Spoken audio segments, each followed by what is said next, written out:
Problem से solution तक, astro तक, नो योर फेट।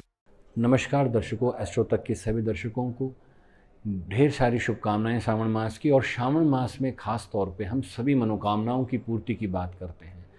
और हमारे जीवन में बहुत सारे दुख हैं, बहुत सी पीड़ाएं हैं, जिसमें से एक पीड़ा है ऋण की। और ऋण मुक्त होना हर व्यक्ति चाहता है।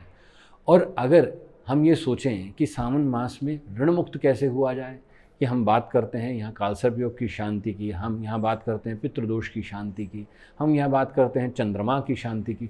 अब ये ऋण कैसे मुक्त हो जाए, क्योंकि महादेव को ऋण मुक्तेश्वर भी कहा जाता है। और ऋणों से मुक्ति के लिए महादेव के आगे कामना करते हुए हमें क्या करना है। देखिए, यहाँ सबसे महत्वपूर्ण बात यह आती है कि आपकी श्रद्धा कितनी है। देखिए, महादेव पर सबकी श्रद्धा है, देवादिदेव हैं, हर एक व्यक्ति का कष्ट दूर करने को तैयार हैं। पर बात यह है कि हम खाली ये कहना चाह रहे हैं कि हाँ आप ये मेरा काम कर दीजिए, मैं ये करने को तैयार हूँ। नहीं, जब तक आपके मन से भक्ति भाव नहीं आता, प्रेम नहीं आता, जब तक आप किसी से पूरी तरह जुड़ नहीं जाते, तो आप उससे अपनी मनोरथ की कामना नहीं कर सकते।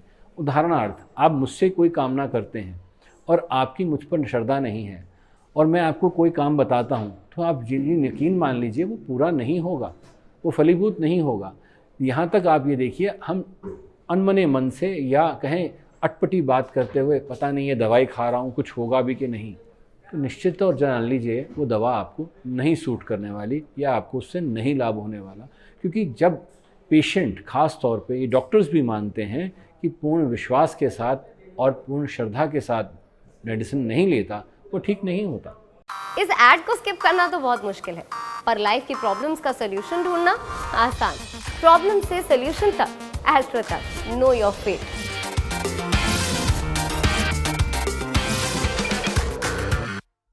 कारण क्या है? उसका विश्वास, उसकी श्रद्धा उस दवाई के अंदर पूरा रस डाल देती है।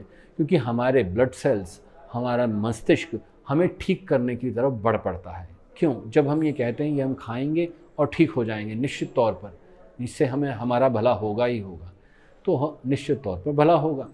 अब महादेव से ऋण मुक्ति की बात अगर आप कर रहे हैं और ये विश्वास है आपको कि महादेव मुझे ऋण मुक्त कर देंगे, कि वो ऋण मुक्तेश्वर हैं, तो आप सोमवार की पूजा तो कर रहे हैं, अब मंगलवार की पूजा भी आपको करनी है।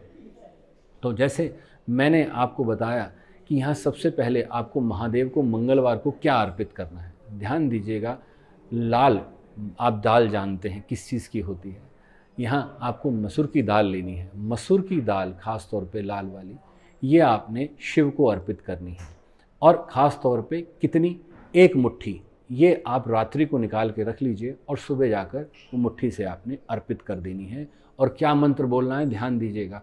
अगर एकाग्रचित होकर करेंगे तो निश्चित तौर पर जान लीजिए आपको लाभ मिलेगा ही मिलेगा। इसको आजमा के देख लीजिएगा। ओम ऋण मुक्तेश्वराय नमः, ओम ऋण मुक्तेश्वराय नमः।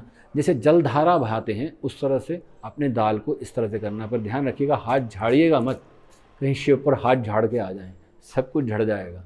इसलिए सिर्फ अर्पित करना है हल्के हाथ से। अगर दाल लगी है तो हल्के हाथ से आपने ऐसे झाड़ देना है उसको। और ऋण मुक्तेश्वराय नमः मन ही मन आपने करना है। और अगर एकांत में करें, जहाँ आपको कोई टोके ना, या आपकी उस दाल के ऊपर कोई जल ना चढ़ाए, तो सर्वाधिक लाभ मिलता है। ये आप करके देखिए, निश्चित तौर पर आपको इससे लाभ मिलेगा। नमस्कार। एस्ट्रो तक ऐप पर आपको मिलेगा भविष्य से जुड़े हर सवाल का जवाब। डाउनलोड कीजिए एस्ट्रो तक ऐप और चुटकी में जुड़िए इंडिया के बेस्ट एस्ट्रोलॉजर से।